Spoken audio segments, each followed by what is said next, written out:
Quero que você abra comigo a sua Bíblia em 2 Samuel, capítulo 3, versículo de número 1. Às vezes na nossa vida nós passamos por estratégias da parte de Deus, que aparentemente nós temos uma impressão que nós estamos perdendo, que tudo está perdido, mas é apenas questões de guerra e questões de estratégia. 2 Samuel capítulo 3, versículo 1. Nessa primeira segunda-feira de outubro, um culto esporádico, extraordinário, onde você saiu da sua casa para vir aqui agradecer a Deus pelo mês de setembro e pedir a Deus a bênção dele para o mês de outubro. 2 Samuel capítulo 3, versículo 1, houve uma longa guerra entre a casa de Saul e a casa de Davi. Porém Davi ia se fortalecendo, mas os da casa de Saul se ia enfraquecendo. Podemos assentar. Por que esse resultado aqui? Essa guerra durou algum tempo. Mas por que esse resultado? Porque Deus estava por trás da vitória de Davi. As vitórias que Deus não as banca e não as planeja, elas não são duradouras. As vitórias duradouras são aquelas que Deus respalda e que Deus sustenta. Desde o princípio, em 1 Samuel capítulo 16, quando Deus manda Samuel ungir Davi, desde aquele momento já estava determinado nos planos de Deus que Davi assumiria o governo de Israel e Davi iria vencer. Passou-se alguns anos, passou-se alguns tempos. O próprio escritor mesmo escreve dizendo: muitos tempos passaram sobre a cabeça de Davi. Davi teve tempos de necessidade, Davi teve tempo de ameaça, tempo de dificuldade. Mas em todas essas situações, nunca Deus desistiu ou sequer maculou o propósito dele. Davi vai chegar onde eu quero que ele chegue. E assim é comigo e com você. É normal que alguns tempos passem pela nossa vida. Tempos em que até nós achamos algumas coisas ruins e contrárias. Mas o que importa é aquilo que foi determinado para mim e para você. Isso é o que importa, isso é o que determina. Diga amém. Bom, houve uma longa guerra. E eu quero falar nesta noite de uma guerra de Gibeon. Uma guerra definitiva por causa do esquema e do planejamento. Eu queria, antes de começar essa mensagem, dizer uma coisa para você. Nessa época aqui que Davi já estava no governo de Judá. Judá era de onde Davi vinha. E Judá foi a primeira tribo, ela era uma tribo um tanto independente das outras. E ela foi a primeira tribo que nomeia Davi como rei. E Davi tinha uma certeza. Por causa das experiências que ele tinha tido, por causa das noites, dos dias, dos invernos, dos verões, ele sabia onde Deus queria que ele chegasse. Então você não vai entender muito bem essa peleja aqui, que vai acontecer em Gibeão. Porque você não vai entender, você vai falar, por que não houve milícia total? Por que não houve uma determinação absoluta? O que aconteceu nessa guerra? Às vezes você pode não entender o que aconteceu aqui, mas eu vou explicar para você. Bom, em 2 Samuel capítulo 2, no versículo 8 até o versículo 11, você vê o capitão de Saul, Abner, desesperado. Desespero não é bom numa guerra, é bom? Não. O desespero, ele não é bom, ele não faz bem, e ele só faz você agir de uma maneira precipitada e errada. Toda vez que você está numa situação e numa posição que você não sabe o que fazer, não faça algo só para dizer que você está fazendo. Que as coisas que você faça, elas tenham um planejamento. Eu sempre estou dizendo isso para vocês. As coisas, elas têm que ter um planejamento. Um começo, um meio e um fim.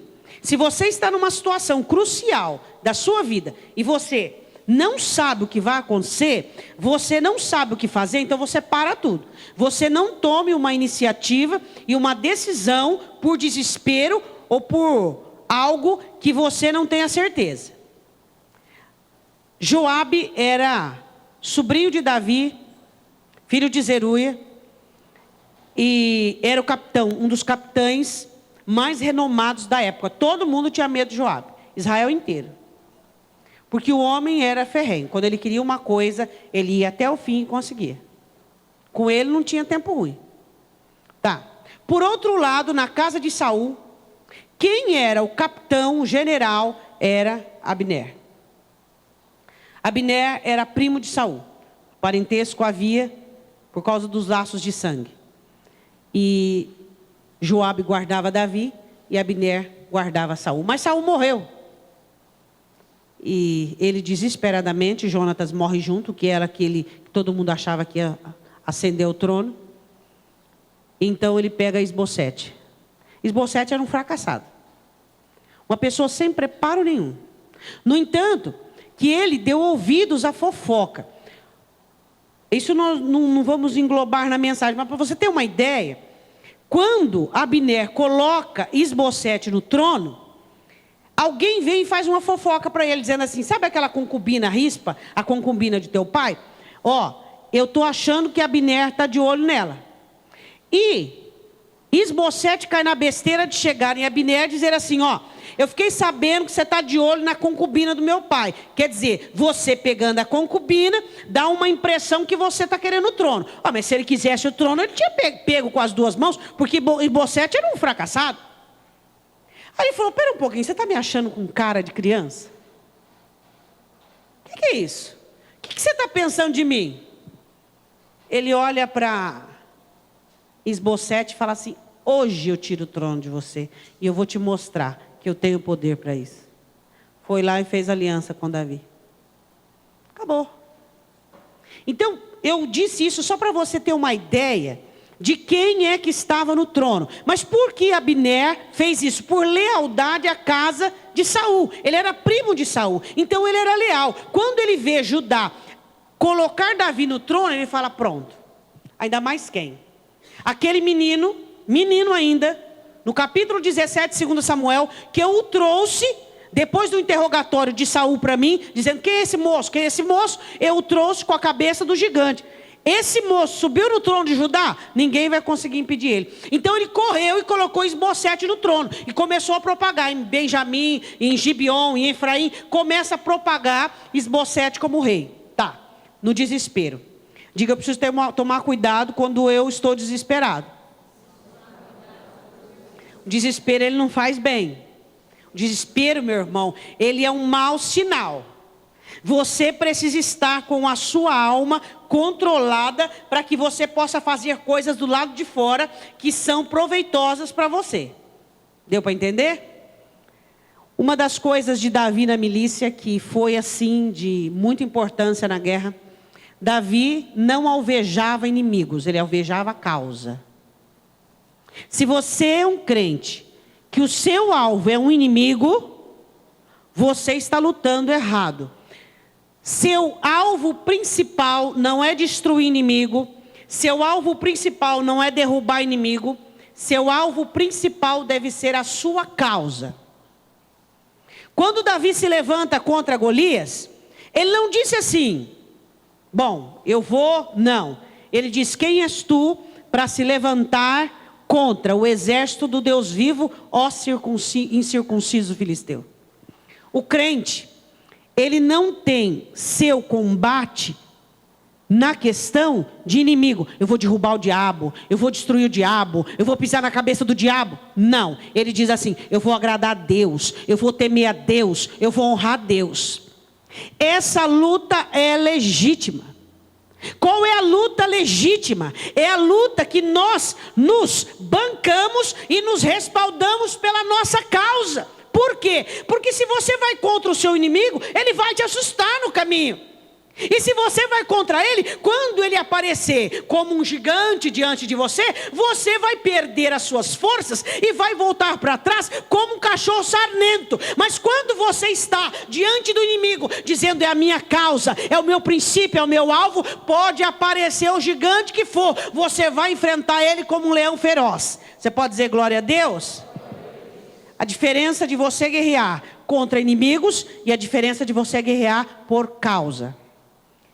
Nós guerreamos por causa, por nossos objetivos, por aquilo que nós acreditamos, por aquilo que nós confiamos.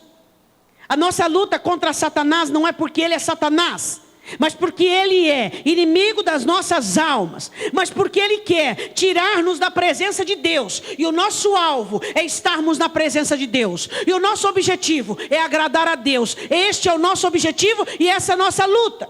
A nossa luta é contra a carne, a nossa luta é contra os principados, a nossa luta é contra as potestades, contra a carne que existe dentro de nós. E assim era Davi. Por 2 vezes Davi quase sai da linha. A primeira, quando ele vai guerrear contra Israel a favor dos filisteus, Deus impede.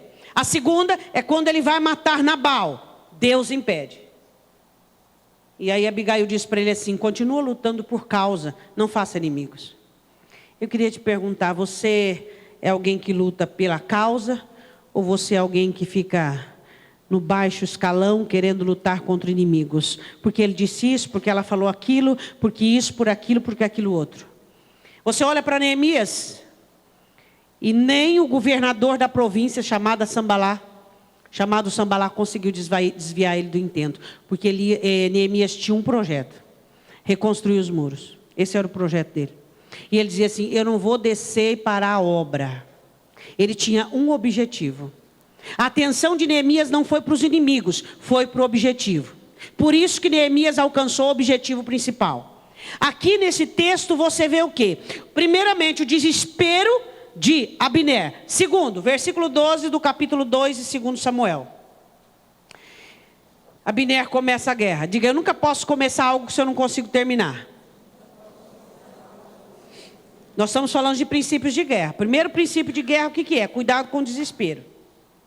Segundo princípio de guerra: nunca, o seu objetivo principal numa guerra não é seu inimigo. O seu objetivo principal é causa, é o objetivo, é aquilo que você almeja, é o seu sucesso, é a sua vitória, é isso que você quer. Você não pode chegar diante de Deus e dizer: Senhor, eu estou aqui para derrubar meu inimigo, eu estou aqui. Não, Senhor, eu estou aqui, essa é a minha causa, esse é o meu objetivo. Eu tenho um objetivo. O meu objetivo, a minha luta, ela é respaldada num objetivo. A minha procura é respaldada num objetivo. Eu não sou uma pessoa ociosa que fabrico inimigos e fico degladiando contra inimigos. Eu estou numa batalha, numa guerra por causa do meu projeto e não porque eu tenho um inimigo.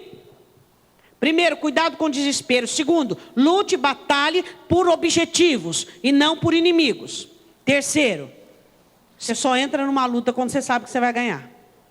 Ou pelo menos você tem a certeza da esperança. Ou, segunda hipótese, você está lutando por algo que Deus te deu e você não abre mão. Abner começa a guerra e não consegue acabar. Ele começa uma luta, mas não dá conta de acabar. Porque o povo de Davi tinha uma vantagem. Qual era a vantagem do exército de Davi? Davi era amável, todo mundo amava Davi. Davi era aquela pessoa assim: ou você amava ou odiava. Ou você amava ou você odiava. E as pessoas que estavam com Davi amavam Davi, davam vida por ele. Por quê? Por causa de Deus. Deus amava Davi. Davi tinha graça. E diferente dos soldados de Isbosete. Os soldados de Isbosete não amavam Isbosete. Isbosete foi empurrado para o trono. E os soldados de Davi amavam Davi. Diga: numa guerra, eu preciso me rodear de pessoas que me amam. É aquilo que Jesus disse: quando 2 concordam na terra, é feito no céu. Numa batalha, você precisa de pessoas que te amam. Porque, pasmem vocês, é na dificuldade que você vai descobrir os seus verdadeiros amigos. É na peleja que você vai descobrir quem é fiel. A peleja, ela tem algumas coisas que são assim, importantíssimas. Às vezes você diz: meu Deus, por que eu estou passando por isso? É na hora da dificuldade que você descobre os fiéis, os verdadeiros, aqueles que estão do teu lado. É nessa hora aí. E Davi era assim: ou estava com ele ou não estava. E a Bíblia diz assim no versículo 12: então saiu Abner, filho de Ner, com os servos de Isbosete, filho de Saul, de Manaim a Gibeon. Gibeon era parte de Benjamim. Então ele fez de uma maneira certa a guerra aqui de Gibeon, né? Saíram também Joabe, filho de Zeruia, e os servos de Davi, e se encontraram uns com os outros, perto do tanque de Gibeon. Abner foi tão esperto que ele luta distante do acampamento de Davi. Distante, para não ter reforço. E se encontraram uns com os outros perto do tanque de Gibeon, e pararam estes deste lado do tanque e outro do outro lado do tanque. E disse Abner a Joabe: deixe levantar os moços e joguem diante de nós. E disse Joabe: levante. Abner propõe um joguinho. Vamos fazer um joguinho? Vamos colocar, eu coloco um pouco de soldado, você coloca um pouco, vamos ver o que acontece. Não se faz jogos na guerra, se perderam 12 de cada lado, desnecessariamente. Na guerra, meu irmão, você não faz jogos. Você tem que tomar muito cuidado. Pessoas irreverentes, que não são sérias, não sabem fazer guerra.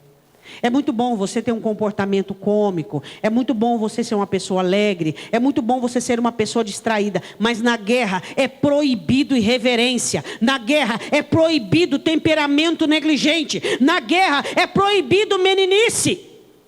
É proibido. 12 homens se perderam dos dois lados.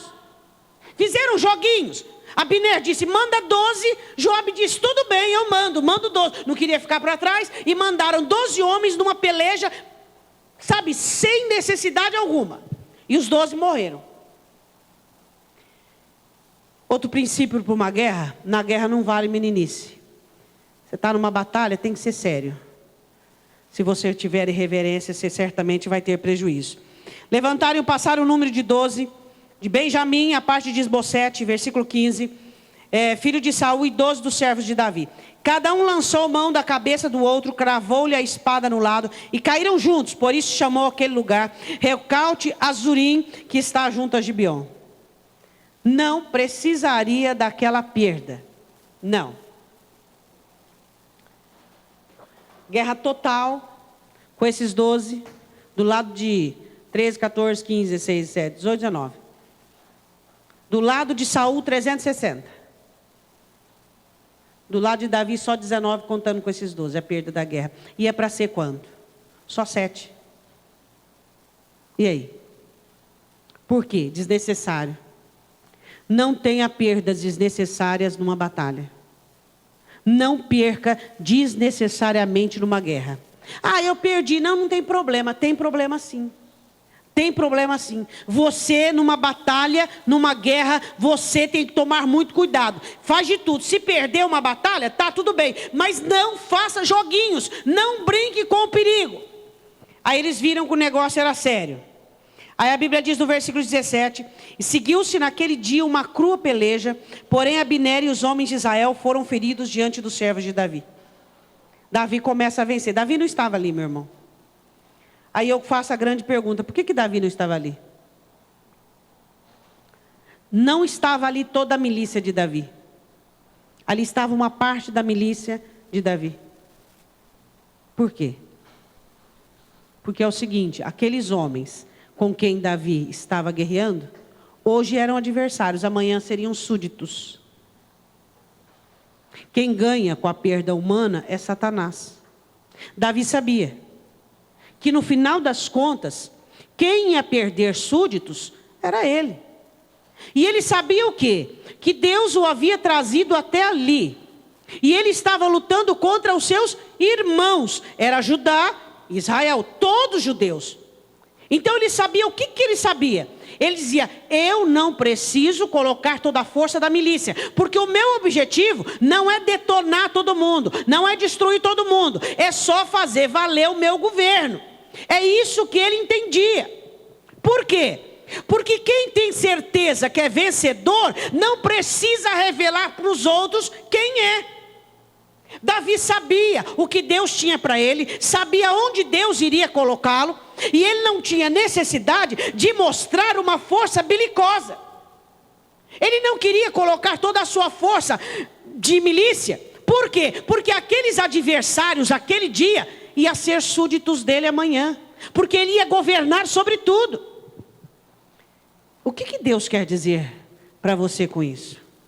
Que você tem que tomar cuidado na sua guerra, para você não destruir adversários que amanhã serão seus amigos, seus companheiros. E que você, se você tem certeza o que Deus quer para você, se você tem certeza que Deus está na sua vida, você não precisa usar toda a sua força. Você só precisa fazer valer aquilo que Deus quer e a vontade de Deus. Davi sabia onde ele ia chegar. E ele não precisava acabar com Israel. Se ele acabasse com Israel, ele ia governar sobre quem? Fala para mim. O inimigo dele eram os filisteus. Aquela batalha ali era uma batalha familiar. Era irmão contra irmão. Então ele precisava só de uma vitória. Não uma vitória expressiva, mas uma vitória controlada. Para quê? Para que até que Deus trabalhasse. E você vê que nem foi Davi que saiu à guerra. Foi Abner que quis sair à guerra. A Bíblia diz assim, versículo de número 18. Estavam ali os 3 filhos de Zeruia, da irmã de Davi, Joabe, Abisai e Azael. E Azael era ligeiro de pés com as gazelas do campo. Um homem muito rápido. Que habilidade boa numa guerra, não é? O que precisa numa guerra? Destreza, ligeireza e milícia. O que ele tinha dessas 3? Destreza, ligeireza e milícia. O que ele tinha? Só uma delas. Só que ele confundiu as coisas. É muito bom você evidenciar suas habilidades numa peleja. Mas mais importante ainda, você conhecer as suas debilidades. Abner não era tão ligeiro quanto Azael. Mas ele era capitão. Ele estava no mesmo patamar de Joabe, o general. Vamos recapitular, porque às vezes é tanto nome. Joabe, general de Davi. Abner, general de Isbosete. Azael, irmão de Joabe, do exército de Davi. Tinha uma habilidade extrema, ligeiro dos pés. Só que ele não tinha a milícia de um general. Ele não tinha a estratégia de um general. E ele usa o quê? A ligeireza dos pés para perseguir quem? O mais forte do exército de Isbosete, de Saul. Saul já tinha morrido. Você tem habilidade? Tenho, pastora. É muito bom você fazer uso dela. Mas é também muito importante você saber da sua deficiência numa guerra. Você saber de todas as suas debilidades. Qual é o seu ponto frágil? O que é que te desmotiva? O que é que te desmorona? O que faz você olhar para trás? O que é que te deixa pasmo? O que é que deixa você sem força? O que é que te irrita? O que é que faz com que você perca o prumo? Ele era rápido dos pés, mas não era tão bom quanto a espada, nem quanto a lança. Mas Abner, ele era general há muito tempo. Ele tinha experiência. Quando Davi era só um menino, guerreando contra Golias, ele já era capitão do exército de Saul. Ali tinha experiência, idade, força de milícia. Mas Azael não considerou. Não. Você precisa considerar suas debilidades. São elas que Satanás irá alvejar na hora da batalha. Ele sabe que se ele mexer naquele ponto, ou naquela pessoa, ou naquela área, você desmonta inteirinho. Não é importante apenas você saber de suas habilidades. É importante você sabê-las, praticá-las e sair à frente com elas. Mas é importante também você saber quais são as suas deficiências. O que te amarra, o que te prende, o que te deixa sem ação, o que te mobiliza. Azael começa a não levar isso em conta. E ele começa a perseguir Abner. E ele começa a ir adiante de Abner. E Abner começa a fugir. Agora aquele que chamou para a guerra estava fugindo. Só que a presa pode virar predador. Quando Azael viu Abner fugindo, ele disse assim: está na minha mão. Você já imaginou? Se eu conseguir, disse Azael, matar Abner ou aprisioná-lo, acabou a guerra. Porque Isbosete era nada. Não era como Saul, que era dirigido e guiado pela inveja, pela cobiça. Isbosete era nada. Ele disse: se eu capturar Abner, que é o cabeça de tudo, do exército do lado de Israel, Se eu conseguir, o que eu faço? Eu dou a vitória para Davi. Olha o que ele pensava. Eu vou ficar afamado, porque só se falava de Joabe. Ninguém lembrava de Azael, ninguém lembrava, não. Todo mundo falava de Joabe. O que será que passou na cabeça dele naquele momento? Perseguindo Abner. E Abner dizia assim para ele assim: Azael, é você que está aí atrás? Azael dizia: sou eu. Desvia-se de mim, pega outro moço. Vai atrás de outro soldado. E ele dizia: não. O que passou na cabeça dele? 3 vezes Abner deu a chance para ele. 3 vezes. Ele dizia assim: se eu conseguir matar esse homem, eu acabo com a guerra, meu nome vai ser aclamado. Quem sabe eu ganho também um quartel, eu ganho também alguns soldados sobre a minha milícia. Se eu acabar com essa guerra, se eu aprisionar ou então matar, eu vou conseguir o quê? Eu vou conseguir paz para Israel, eu vou conseguir paz para Davi. Só que objetivos sem respaldo são devaneios. Não adianta você ter objetivo se você não ser respaldado. Eu tenho muitos planos. Cadê a consistência? Cadê o trabalho? Cadê o recurso? Objetivo sem recurso é devaneio, é ilusão. Eu sou uma pessoa de muitos objetivos. Aí Salomão escreve: quem fica só de palavra não chega a lugar nenhum. Eu tenho que ter objetivo, mas eu tenho que ter recurso. Eu estou no mundo, eu ainda não estou no céu. Você tem objetivo, mas você tem que ter recurso. Ele tinha um objetivo: destruir Abner. Só que ele tinha que ter recurso para aquilo, porque ele sabia que numa batalha face a face ele perderia. Aí a palavra do Senhor diz assim, versículo 19: Azael perseguiu Abner e não se desviou de trás de Abner, nem para a direita nem para a esquerda. Ele queria o homem. E Abner, olhando para trás, perguntou: és tu, Azael? E ele falou: eu sou. Então lhe disse Abner: desvia-te para a direita ou para a esquerda, lança a mão de um dos moços, toma os seus despojos.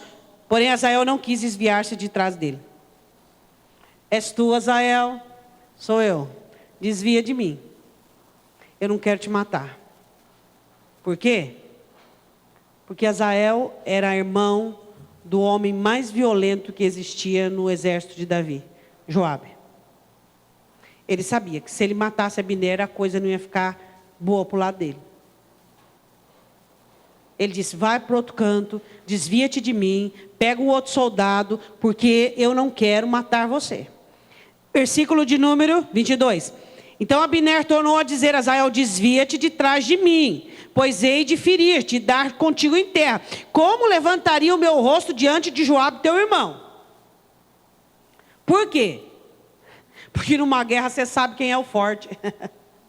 Você sabe quem é o forte. Você sabe com quem que você não pode pisar. Você sabe com quem que você não pode errar. Quem entra numa peleja, numa guerra e aleatoriamente, sem saber: esse aqui eu não posso errar com esse, eu não posso errar com esse, eu não posso errar com esse. Porque tem gente, meu irmão, que você pode correr com ele 30, 40, 50 vezes. Ele não está nem aí. Não está nem aí. Só que tem gente que tem princípios. Existem pessoas que são diferentes. Existem pessoas que perdoam. Só que o esquema com ele, o negócio com ele é diferente. Ele é uma pessoa de princípios, de honra, de caráter, de procedência. Se você errou com ele, ele não confia mais em você e não quer mais trato nem aliança. Nada contigo, ele te perdoa, mas aí é cerca. Você para lá e eu para cá. Cuida da sua vida que eu cuido da minha.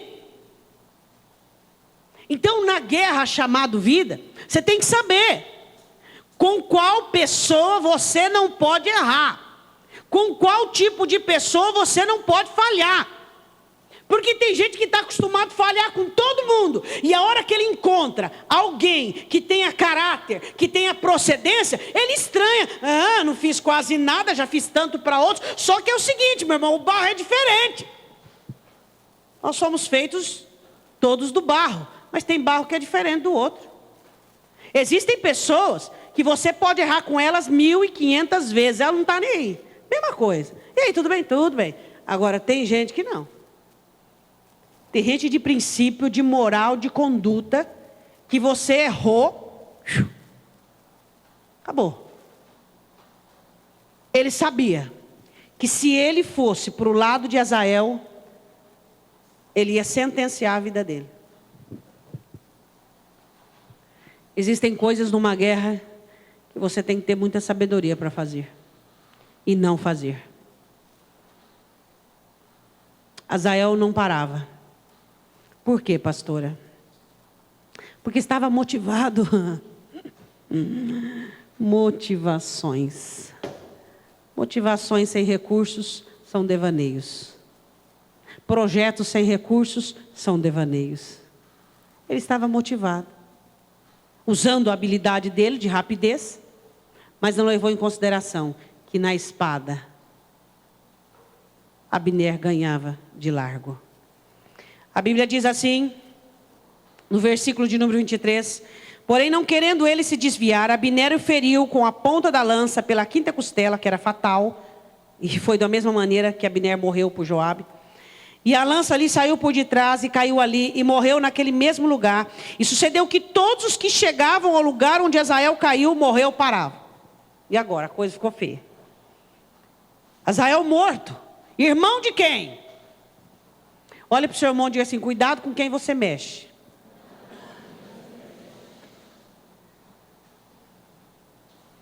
Ele era irmão de Joabe. O homem mais astuto, mais violento e mais importante de Israel, depois de Davi. Olha com quem Abner foi mexer. E aí?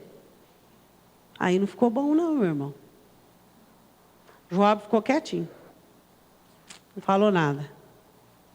Esperou a chance. E matou Abner da mesma maneira. Um dia o encontrou, depois que ele foi fazer uma aliança com Davi. Oi, amigo, de onde você veio? Abner achou que tudo bem. Ele enfia a espada na quinta costela e atravessa e mata Abner. Agora, erro de quem? Dos dois. Primeiro, Azael, que deveria considerar a debilidade. Segundo, Joabe, entendendo que eles estavam numa peleja. Mas Joabe não entendia nada, meu irmão. Joabe não tinha esse negócio de entender, não. Era uma guerra. Era uma batalha. E Joabe não quis entender. Depois matou Abner. Agora a questão é a seguinte, que nós já vamos terminar. Versículo 24. Porém Joabe e Abisai, os dois irmãos agora, perseguiram Abner. E pôs-se o sol, chegando eles ao outeiro de Amá, que está diante de Giá, junto ao caminho do deserto de Gibeão. E os filhos de Benjamim se ajuntaram atrás de Abner, tudo para protegê-lo, e fizeram um batalhão e puseram-se no cume de um outeiro. Aí Abner pede trégua. Diz, gente, vamos parar, para que nós estamos lutando? Nós somos irmãos. Por que ele disse isso? Ah, porque ele foi, de repente ele caiu em si, e ele disse o quê? Nada, ele estava perdendo a batalha. Era uma estratégia de guerra. Gente, vamos fazer paz porque eu estou perdendo. E Joabe entendeu isso aí. Joabe diz, bom, tudo bem, vamos parar. Então Abner gritou a Joabe e disse, consumirá a espada para sempre, não sabes tu que por fim haverá amargura? E até quando que hás de dizer ao povo que deixe de perseguir aos seus irmãos? Você não, que isso? Nós já desistimos, nós já estamos voltando. Nós já paramos a guerra, você está perseguindo a gente. Mas quem começou a guerra não foi Abner? Joabe estava quieto. Foi Abner que disse, ó, vamos lá, vamos para a guerra. Foi Abner. Agora ele começou uma coisa que ele não podia acabar. Então quando nós começamos uma coisa, nós temos que ter certeza, é igual Jesus diz, começou uma torre, tenha certeza que você vai dar conta de acabar ela. Aí ele não consegue acabar. Aí ele foge. E Joabe, quando ele perseguiu o inimigo, ele não parava até vê-lo na ponta da espada dele. E aí ele apela para a irmandade, para a comunhão. Ele diz, espera um pouquinho, a gente é irmão, vamos parar com isso aí. Uma estratégia que funcionou. Versículo 27. E disse Joabe, vive Deus, ele disse assim, você é culpado disso. Se não tivesse falado, ou seja, se você não tivesse nos chamado para a guerra pela manhã, o povo teria cessado. Cada um de seguir a seu irmão. A culpa é sua, foi você que nos chamou para a guerra. Agora você está mandando parar? Foi você que quis. Mas tá, tudo bem, cessou. Aí versículo de número 28. Então, Joabe tocou a buzina e todo o povo parou, e não perseguiram mais a Israel, tampouco pelejaram mais. E caminharam Abner e os seus homens toda aquela noite pela planície, passando o Jordão, caminharam por todo o Bitrom e chegaram a Manaim.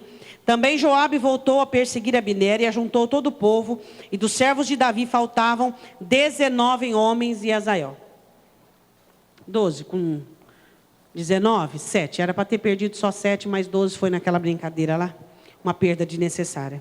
Porém, os servos de Davi feriram dentro dos benjamins, entre os homens de Abner, há 360 homens que ali ficaram mortos. E levantaram Azael e sepultaram na sepultura de seu pai, que estava em Belém. E Joabe e seus homens caminharam toda aquela noite, e amanheceu-lhes o dia em Hebrom. Perdeu o irmão naquela peleja, por causa da teimosia de Azael. Azael, dentre tudo isso, existem muitas regras nessa peleja, mas uma das que mais me chama a atenção é: considere a sua debilidade. É ela que vai definir se você vai sair com vida ou não. É ela que vai definir. Eles tiveram vitória, mas perderam Azael. A que custo você quer ter a sua vitória? Qual é o custo que você quer ter a sua vitória? Às vezes nós declaramos que apenas queremos vitória, mas a que custo? Existem pessoas que quando elas chegam no final, na sua vitória, elas não têm mais ânimo, elas não têm mais força, elas não têm nem condições humanas para desfrutar o que conquistou. A que custo? A que custo essa vitória? A custa da vida do irmão? A que custo você quer ter a sua vitória? Não tendo habilidade numa peleja, não tendo habilidade numa guerra. Sabe por quê? Quem devia estar atrás de Abner não era Azael, era Joabe. Onde estava Joabe? Às vezes em algum grupo de milícia, destruindo muitos homens. Joabe achou que Azael era capaz de defender-se, mas não era. Existem pessoas que não são capazes de defender-se numa batalha. Às vezes você está tão distraído com a sua vitória, tão envolvido em vencer, que você se esquece que não são todas as pessoas tão hábeis quanto você. Seus filhos não são tão hábeis quanto você. As pessoas que estão do seu lado não são tão hábeis quanto você. Numa peleja e numa batalha, muitas vezes nós olhamos apenas para a vitória. Nós queremos tanto vencer, que nós muitas vezes não consideramos que existem pessoas do nosso lado que não são tão resistentes quanto nós. E quando você chega no final, você olha para o lado, eles já não estão. Não resistiram à peleja, não resistiram à guerra. Foram mortos por algum desequilíbrio, por algum equívoco. Nós precisamos entender que é necessário que tenhamos vitória, mas precisamos chegar inteiros no final. De todo jeito, Deus daria Israel para Davi. Essa vitória foi desnecessária. Se Joabe tivesse dito: eu não vou entrar nessa peleja, eu não vou entrar nessa situação, de uma outra maneira, Deus traria o êxito para Davi. Batalhas são importantes quando valem a pena. Quando são direção de Deus. Quando é para dar certo, para funcionar. Você pode ver que nem Davi estava aqui. Aqui era uma coisa entre 2 generais, 2 capitães. Muito cuidado com as suas batalhas. Muito cuidado com as suas guerras. Será que a sua vitória valerá a pena quando você olhar para o lado e você não conseguir ter as pessoas que você ama do seu lado? Você ver que elas se perderam, que elas não deram conta. Você sabia que não são todas as pessoas que têm a sua resistência? Não são todas as pessoas que têm a sua habilidade. Não são todas as pessoas que têm as condições que você tem. Às vezes nós rotulamos as pessoas como se elas tivessem obrigação de serem como a gente é. Você tem que ser forte como eu. Você tem que aguentar como eu. Não. As pessoas são de diferentes formas e maneiras. Azael não tinha a mesma força militar que Joabe. Não, ele era ligeiro, ele tinha ligeireza, mas ele não tinha a mesma força. E Joabe distraiu-se contra isso. E ele foi perseguir justamente quem não deveria. Para nós terminarmos, eu quero dizer uma coisa para você. Antes de você entrar numa peleja, vê se você dá conta. Analise todas as situações. Analise todos os prós, os contras, os planos, o pior que pode acontecer, o meado, o melhor. Para que você não chegue no final e aconteça como Azael, que perdeu a vida. Ele queria porque queria matar Abner. Só que a presa virou predador. Azael corria atrás de Abner. Abner voltou e feriu Azael. O predador, a presa virou predador. Então, às vezes, você não está dando conta de algo. Não entre em coisas que você não dá conta. Não faça coisas que você não dá conta. Deus não quer que você se perca no caminho, na jornada.